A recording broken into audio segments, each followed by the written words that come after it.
আসসালামু আলাইকুম রহমতুল্লাহি বারকাতুহু। দেখুন যে ইরানের যুদ্ধটা বাংলাদেশের ব্যাপকভাবে প্রভাব পড়ছে। যে বাংলাদেশে সর্বপ্রথম যে ভুক্তভোগী বিষয়টা হয়েছে সেটা হলো যে বাংলাদেশ জ্বালানি তেল কিনতে পারছে না।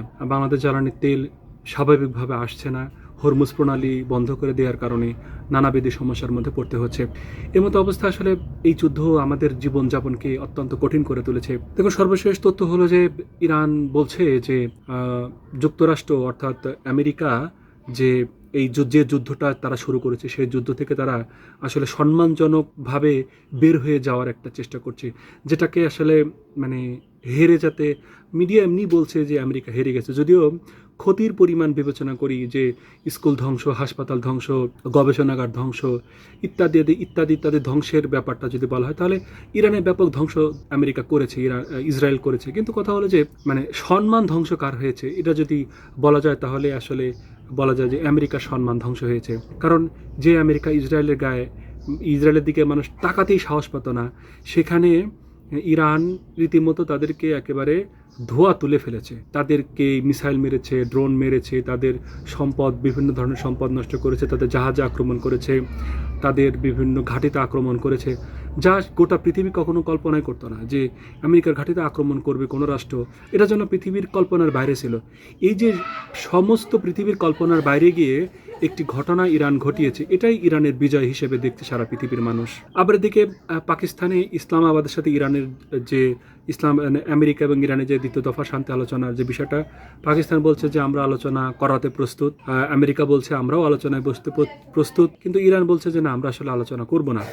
ইরানের পররাষ্ট্রমন্ত্রী আব্বাস আরাগচি যুক্তরাষ্ট্রের সঙ্গে দ্বিতীয় দফার আলোচনার জন্য ইসলামাবাদে পৌঁছেছে বলে আমেরিকার কিছু তথ্য থেকে বলছে এবং পাকিস্তানের পক্ষ থেকে বলা হচ্ছে। কিন্তু ইরান এরপরে বলে আসছে যে না, আমরা আলোচনা করার জন্য আসিনি, আমরা এসেছি পাকিস্তানের সাথে আলোচনা করার জন্য।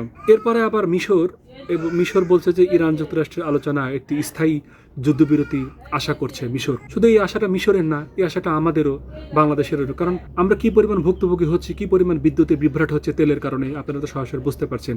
এখানে আসলে বিএনপি সরকারের কিছু করার নেই, এখানে জামাত সরকার থাকলে জামাতেরও কিছু করার থাকতো না, এখানে আপনি সরকার হলেও আসলে আমাদের কারোরই কিছু করার থাকতো না, বা ধরেন শেখ হাসিনা রয়েছে, শেখ হাসিনার কিছু করার থাকতো না। কারণ যে রাস্তাতে তেল আসে সেই রাস্তাতে গ্যালজাম।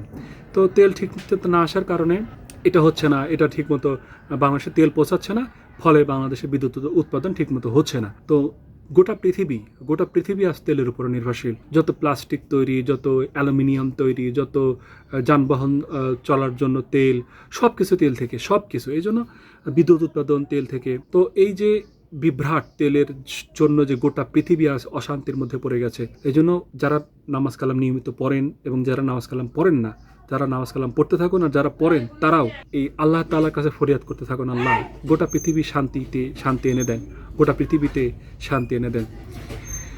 এ তো ব্যাপার। এখন ইসলামাবাদের আরেকটা বিষয় যে ইসলামাবাদে পাকিস্তানের প্রধানমন্ত্রী এবং এবং হচ্ছে পাকিস্তানের সেনাপ্রধান আসিম মুনির, তারপরে হচ্ছে ইরানের যে একজন মন্ত্রী গিয়েছে আরাগচি, তারা ইতিমধ্যে বসেছে দ্বিপাক্ষিক সম্পর্ক এবং সহযোগিতার গুরুত্বপূর্ণ আলোচনা নিয়ে তারা বসেছে যে কি করা যায়, কি করলে ভালো হয়, এ ব্যাপারে অনেকগুলো আলোচনা হয়েছে। এরপরে আমেরিকার ফেলে আসা একটি বাংকার বিধ্বংসী বোমা, যেটা পড়েছিল মাটির ৪৫ ফুট নিচে গভীরে গিয়েছিল অতীতে একটা আক্রমণের ফলে, কিন্তু সেটা বিস্ফোরণ হয়নি। ইরান সেটিকে কি করেছে, সেটিকে উদ্ধার করে সেটাকে নিষ্ক্রিয় করেছে। হয় অনেকগুলো এরকম ঘটনা অনেক ঘটে যে অনেক বোমাই মারা হয়। যেমন পাকিস্তান বাংলাদেশের আমলে যে যুদ্ধ হয়েছিল পাকিস্তানের সাথে বাংলাদেশের, সেই সময়কার এখনও অনেক মাইন, এখনও অনেক মিসাইল মাটিতে পাওয়া যায়, মাটি খুললে পাওয়া যায়, পুকুর খুললে পাওয়া যায়। তো তখন সেগুলো কি করে, সেগুলো বাংলাদেশের যারা এই যে বোম ডিসপোজাল টিম আছে তারা সেগুলো নিষ্ক্রিয় করে। এটা যুদ্ধে হয়।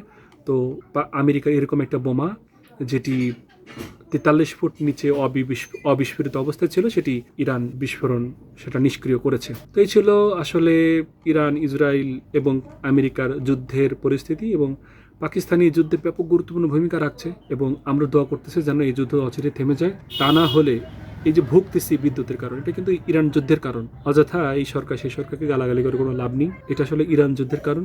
যদি স্বাভাবিকভাবে তেল আসতো, তেল যদি বিদ্যুৎ উৎপাদন কেন্দ্রে ঠিকঠাকভাবে পৌঁছাতো, ঠিকমতো তেল পুড়িয়ে জেনারেটর ঘুরিয়ে বিদ্যুৎ উৎপাদন করতে পারতো, তাহলে আজকে আপনার ফ্যান, আপনার লাইট জ্বলতো। যাই হোক, ভালো থাকুন। আসসালামু আলাইকুম রহমতুল্লাহি আবরকাত।